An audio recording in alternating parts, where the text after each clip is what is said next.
Assalamualaikum warahmatullahi wabarakatuh. Perkenalkan, nama saya Hofiatul Milah, Prodi Ekonomi Syariah 2, NIM E 2019-2070. Di sini saya akan mereview sebuah video yang sudah diberikan oleh dosen, yaitu tentang ekonomi makro Islam, yang terlebih dahulu akan bahas apa itu ekonomi. Ekonomi itu berasal dari bahasa Yunani yang terdiri dari dua kata, oikos dan nomos. Oikos rumah, nomos aturan, tatanan maupun hukum. Jadi, ekonomi itu adalah sebuah sistem atau manajemen rumah tangga, baik itu secara individu maupun perusahaan. Dan juga dipaparkan pengertian ekonomi menurut Adam Smith.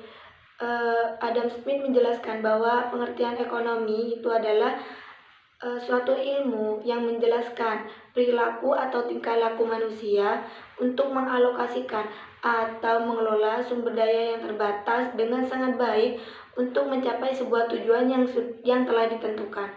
Contohnya, misal seorang kepala keluarga mempunyai pendapatan 1 juta, itu tidak hanya untuk dirinya, tapi untuk keluarga. Nah, ekonomi itu bagaimana cara kepala keluarga itu menggunakan uang dengan sebaik mungkin untuk memenuhi kebutuhannya. Pembagian ilmu ekonomi itu ada 3. Yang pertama itu adalah ilmu ekonomi deskriptif, ilmu ekonomi terapan, dan juga ilmu ekonomi teori. Apa sih ilmu ekonomi deskriptif?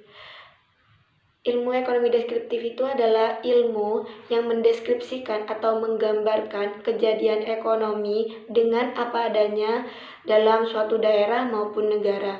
Yang kedua itu adalah ilmu ekonomi terapan, yang mana itu adalah cabang ilmu yang membahas tentang penerapan ilmu ekonomi dalam sebuah rumah tangga maupun perusahaan, baik itu secara produksi, baik itu dalam bidang produksi, pemasaran, maupun pembukuan.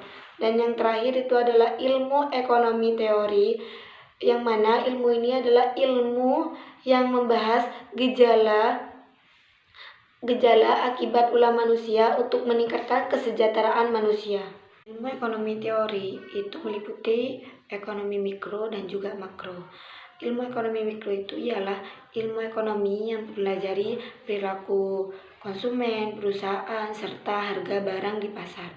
Sedangkan ekonomi makro itu ialah ilmu ekonomi yang mempelajari ekonomi secara luas, secara keseluruhan atau nasional, serta menjelaskan perubahan ekonomi yang mempengaruhi masyarakat, perusahaan, maupun pasar. Misal contoh, pendapatan negara, ekspor, dan juga impor.